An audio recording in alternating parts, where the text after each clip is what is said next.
Today I'm in Nuremberg, Germany, meeting Dr. Christian Baer, the CTO of Datev. Datev has been in the data processing business for over 50 years. They now provide tax software for clients across Europe.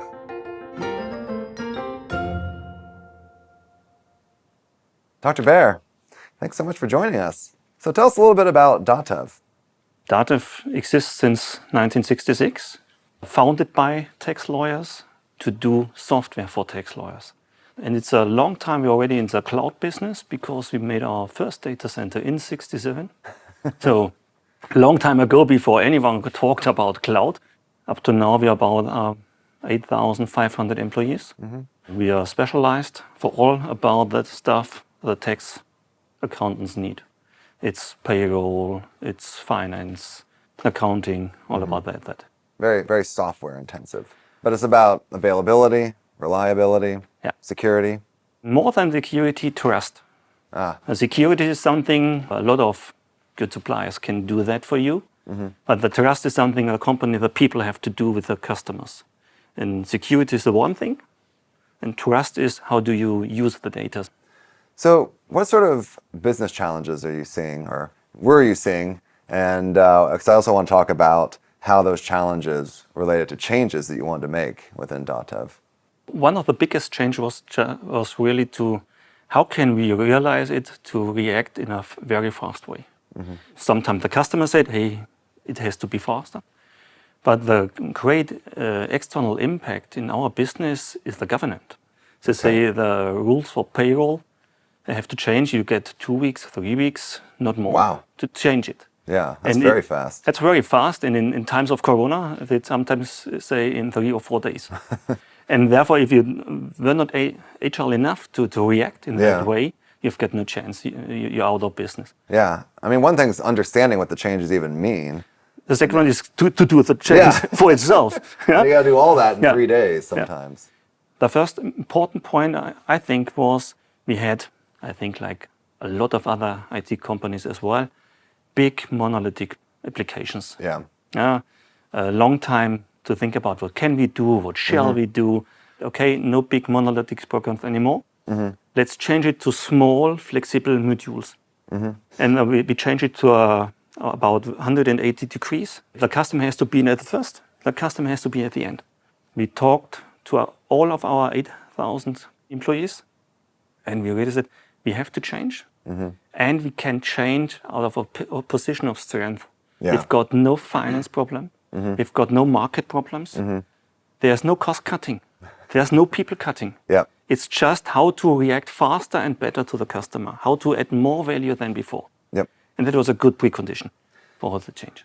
And that makes total sense. But I have to say that I would imagine this notion of this fundamental organizational change, people probably question, maybe they may still feel threatened because their role might be changing or how they do their job. But also I'd have to imagine, given that you've been around for 50 plus years, people might also say, things have worked great for the last 50 years. So why change now? The honest answer is, if it has to be great in 10 years, we have to change now. Yeah. Otherwise, other customers change us. Mm-hmm. And the second is, if you are threatened by that, that's normal. So we really thought a lot about the thing of change management. Mm-hmm. How in Germany we call it to take the people with you. We know we have to change and we need you, employees, to find the right way. Okay. And I think that was one of the big points to make the change together with the employee, not to make it in your office and then to say, hey, I've got a great idea. To say, hey, I've got a problem. Mm-hmm. We've got a problem. Mm-hmm. We've got ideas about that. Now let's do the thing together, how to get the solution. Yeah, that's super powerful. It's empowering to the employees. Now, when you came in, I'd have to imagine you needed to convince some people, the CEO, maybe even at a board level, there needed to be that sort of buy-in and support for this sort of massive shift. So how did you go about getting that sort of buy-in? I think you have to be convinced by yourself if you do something like that. If you do such a change and you're not convinced by yourself in leading this change, and if your management is not convinced by that, you've got no chance. Yeah. You have to communicate, and you have to communicate, and you have to communicate. And if you can't hear yourself anymore, you have to communicate 10 times more. Yeah. But the most important thing was to do it for yourself at the management. The management was the first one who have to change. And I think that was one of the really important things to get the normal people who did the really important work. It's not us in the C-level. It's the people who make the value, not we. Of course, but I do love that you guys were sort of, I imagine like in a battle scene, like, the infantry's running in and you guys were right at the front, you know? I think that's really, really powerful.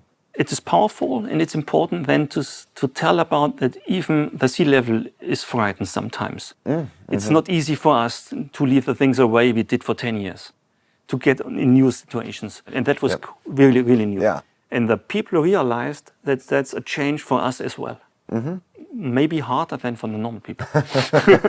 Communicate in all these times. And show your own feelings. Show that even top management is afraid of change. But it's good to do it.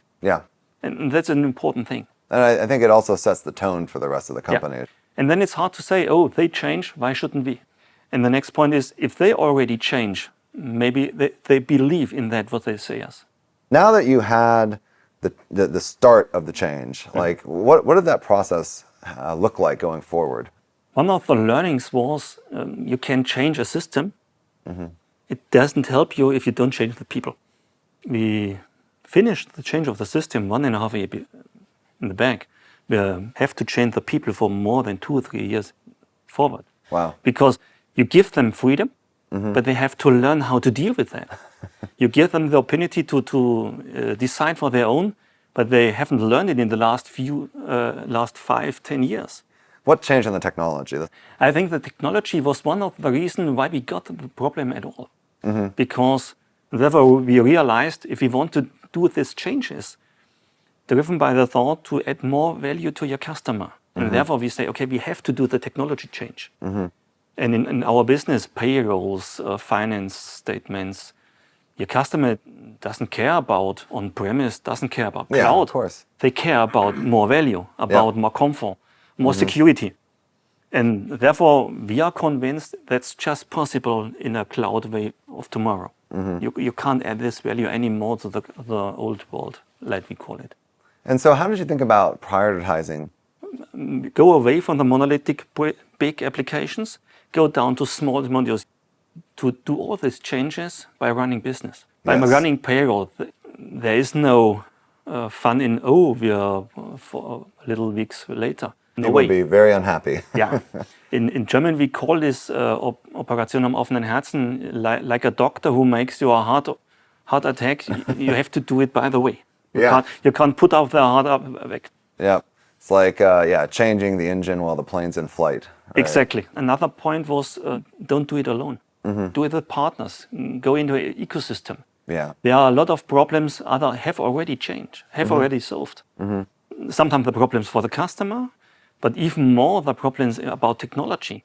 Why shall we think about things you have already solved for us? Why use it together? It's hard to tell your people there are other outside of your company who are at less good as you. Maybe they are better.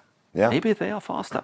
Why join to them? Don't beat them, join them. Exactly. And I feel like, from a business landscape perspective, you've got all sorts of new competitors coming up, startups, not attacking your overall business, but attacking specific aspects of your business. But if you look in Germany to the banks, they missed this point. They missed the point to join them. They tried to beat them, and that was not a good idea for them. Right. You've been working through this change. Not to say the change is done by any means. I know you're still going through it. It's still going on. It's ongoing, yes. But what are the benefits that you've seen? The benefits were shown us by Corona. Because that was a situation we have to react in a fast way we didn't know before. And it changed. It was a stress test. And I think one of the biggest points was all over the employees, you see it worked. By slicing the applications down to small modules, we can react now in times a few weeks, not a few months. And therefore, the people realized if I have a good idea, I can now convince my management to give me resources in 2 weeks, in 4 weeks. And that was a situation they didn't know before. Looking back over what you've done thus far, Is there anything that you do differently, knowing what you know now? I would start explain the changes to our customers when we already have finished the changes. And I would do that much more earlier. We broke the rules because we want to add value to the customers, and we were the problem. We made the rules. Maybe the rules were correct 10 years before. Why didn't we realize to change them? It's not quite hard as a lot of the consulting companies want you to tell you. Yeah? There's no mythology behind that. Yep. It's just think about the point of the customer, and then be honest and talk to the people. So you've driven a successful change at Datev. But you also mentioned that there were some banks, others in the industry here in Germany, that haven't either had not or haven't been able to yet make that same transition. What do you think is different between what you've done with Datev and some of these other firms, and what can people learn from those differences? I think one learning can be, don't feel safe because you're in front of your market. The second is, if you stop changing, you're losing your pole position. The next thing is to think you can do everything for your own, even if you are successful. It's dangerous to think everything is good, the state is... There's a false sense of security. Yeah, a little nice bubble, nothing has to change. Yeah. Made a saying by Datev, you have to see Datev by outside in, not by inside out. The customer point of view. You were coming at this change from a place of strength. In some ways you didn't need to make it, or it wasn't obvious you needed to make it, but at the same time you did need to make it because of all the changing environmental things that are happening. And I think, to your point, that's like the big difference between your mindset versus some of these other firms. Well, Dr. Baer, thank you so much for joining us, and congratulations on the promotion to CTO. Thank you very much.